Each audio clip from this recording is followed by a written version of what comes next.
Hey, bienvenue sur le Toposcope. Encore inconnue il y a 10 ans, l'application Snapchat est aujourd'hui devenue l'une des messageries instantanées les plus utilisées au monde, au même titre que Facebook par exemple. Étant donné que plus de 80% d'entre vous utilisez cette application, je me suis dit que vous seriez intéressé d'en savoir un peu plus sur l'application Fantôme qui connaît un succès incroyable. Évidemment, n'oubliez pas de mettre votre gros pouce bleu à la vidéo et tant qu'on est dans le sujet de Snapchat, je vous invite à m'y rejoindre en m'ajoutant avec mon pseudo LeTopShow qui s'affiche à l'écran où je répondrai au plus de messages possible.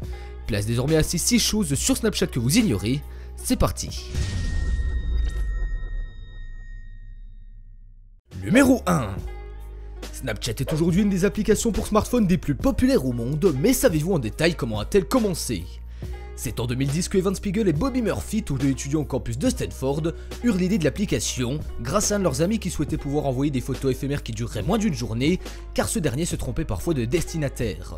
A l'origine, elle a été développée et conçue pour les PC, mais a très vite été basculée sur smartphone pour profiter au mieux des caméras performantes qui émergeaient à cette époque. Tout était prêt, et Snapchat a été lancé sur l'App Store le 13 juillet 2011 sous son premier nom de Peekaboo, faisant référence aux fantômes que l'on connaît aujourd'hui sur leur logo. Malheureusement, l'appli n'a pas fait un carton dès le début car Peekaboo comptait 3 mois après son lancement, moins de 200 utilisateurs qui étaient principalement étudiants dans le campus. Problème de popularité oblige, mais pas seulement, à la sortie de l'été, l'application change de nom pour être renommée Snapchat.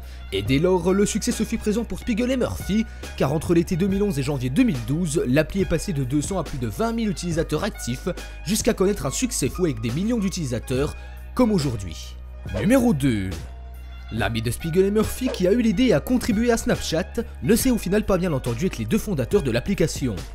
C'est 2 ans après son lancement et surtout lorsque l'application commence à rencontrer un franc succès que Reggie Brown clame avoir été un élément essentiel de la création de Snapchat. Il dépose donc plainte devant la Cour suprême de Los Angeles et revendique une part équitable de 20% de Snapchat. L'homme a après des mois de procès et de disputes avec les fondateurs eu raison d'eux car c'est une somme dépassant les 157 millions de dollars qui a été empochée par Brown. Sachant que la récente entrée en bourse de Snapchat a permis de lever plus de 4 milliards de dollars de fonds, je pense que ce petit différend avec leur désormais ex-ami est très bien oublié. Numéro 3. Pour la plupart d'entre nous, Snapchat est un moyen facile et rapide de communiquer ou de partager des moments du quotidien en quelques secondes seulement. Pour d'autres, cette application semble être l'outil parfait pour échanger des photos sexy voire pornographiques. Et étant donné que les enfants vont de plus en plus jeunes à la découverte de ce genre d'application, il serait fâcheux que l'un d'eux fasse la rencontre de ce genre de clichés. Et pour éviter ça, Snapchat a mis au point une extension nommée Snap Kids qui est donc destinée aux enfants de moins de 13 ans. Le principe est un peu différent de Snapchat en lui-même car cette version vous permet de prendre des clichés, de dessiner dessus et de les sauvegarder. Mais il sera impossible pour l'enfant de l'envoyer à un de ses contacts car il n'en aura tout simplement pas. Numéro 4. Parlons un peu de chiffres car je suis sûr que c'est ce que vous attendez le plus à propos de Snapchat dans cette vidéo. Je peux commencer par vous dire qu'en une seule seconde écoulée, plus de 8000 snaps sont envoyés à travers le monde, ce qui fait qu'en 24 heures, presque 700 millions de snaps sont échangés partout sur Terre. C'est juste énorme, et si l'on compare ce nombre à ses concurrents, Snapchat échange par jour 2 fois plus de photos que Facebook et Instagram réunis. D'ailleurs, si vous souhaitiez à ce moment même regarder tous les snaps postés dans le monde ces 60 dernières minutes, vous en auriez pour à peu près 10 ans à terminer de tous les voir.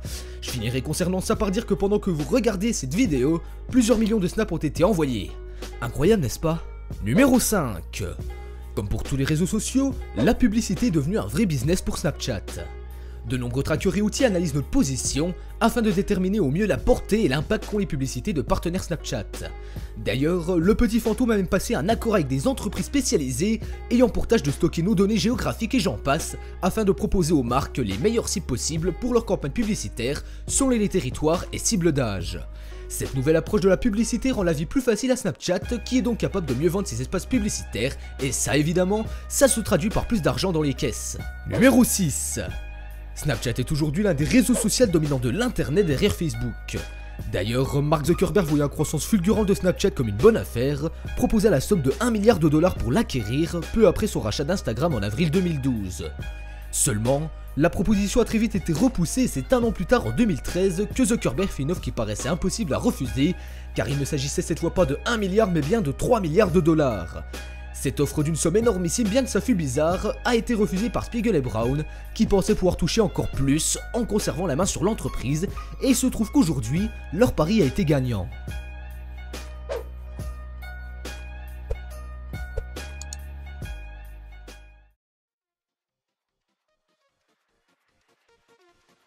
Cette vidéo touche à sa fin, dites-moi en commentaire quelles choses avez-vous appris durant ces 5 petites minutes, ça m'intéresse beaucoup.